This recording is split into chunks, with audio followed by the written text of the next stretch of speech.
I heard the knock at 3:17 p.m. They always told me, the devil comes spolitly. This knock was gentle, almost rehearsed. When I opened the door, there they stood Mom in her church pearls, Dad in his old Navy blazer, both clutching fire, gilt liquor rosaries. Behind me, my son played with his battered toy truck. He was 12 now, hadn't looked at them. He didn't need to, I already felt the shift in the air way.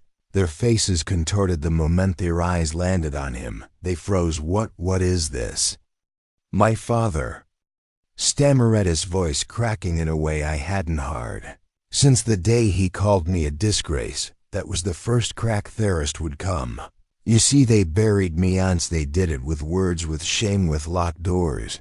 I was 17, just a kid. Woe made a kid. My girlfriend Mara was pregnant, and the proud, God-fearing parents who raised me decided I wasn't worth their roof anymore. Get out, they hissed like I was filth crawling on their polished shed floors.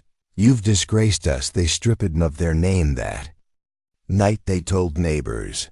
I ran away, told the church he was a troubled boy who turned his back on his family. But I didn't run, I built Mara, and I scraped together a life in a own bedroom apartment that smelled off mildew and broken dreams. I took every job.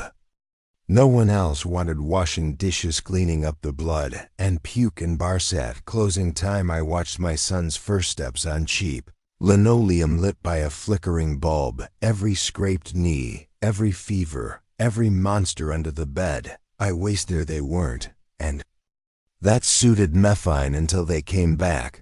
But I'm jetting ahead of myself. Their betrayal wasn't just abandonment. It was erasure. They crafted a narrative where they were victims of a sinful child. I saw them on social media playing perfect, smiling at fundraisers, bragging about the son they no longer had. I wasn't broken. I was awake. I stopped hating them. Hate is chaotic messy. I didn't have the luxury for chaos. Instead, I studied them, their patterns, their weaknesses. It became a game, chess, not checkers. I planned, calculated. It took years. I earned my degree while working nights, opened my own business, small at first, landscaping, my logo. The initials they tried to strip from me, every lawn manicured in their polished diggerboards. A battlefield. I bought property under Analias, including the one right next to their church. I waited when my son turned 10. I told him the truth. I didn't sugarcoat it. I told him people who share his blood are strangers who chose appearances over flesh and blood. He understood. We had a packed patience. The opening move came when I heard through old acquaintances that me father was running for city council. Famify trias. Cute. I sent anonymous tips to local journalists about the arranged son photos of me and my boy at community events.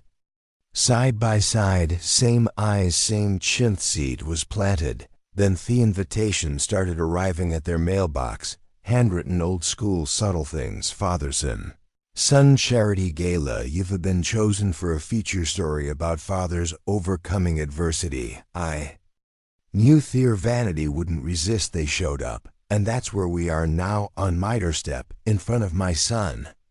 They didn't recognize the address. It was my house, but it was under the name of a dummy corporation. Their expressions twisted when they saw the boy, my boy, their blood, their legacy in flesh. What is this?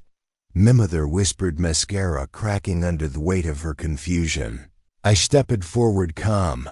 Measured my voice, didn't shake. This is your grandson, the one you left for dead. Silence, the kind that suffocates. Impossible. My father tried, but his voice betrayed him. His eyes darted to my son's face, the same jaw and same defiant glare.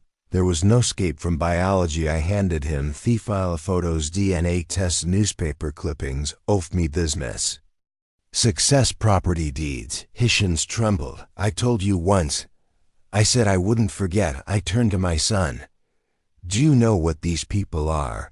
He nodded. Leaders. Perfect. The final blow. I handed them the invitation to the father-son gala, printed on gold-foiled card stock, courtesy of your son, the disgrace. I leaned in close, my voice a whisper dipped in acid.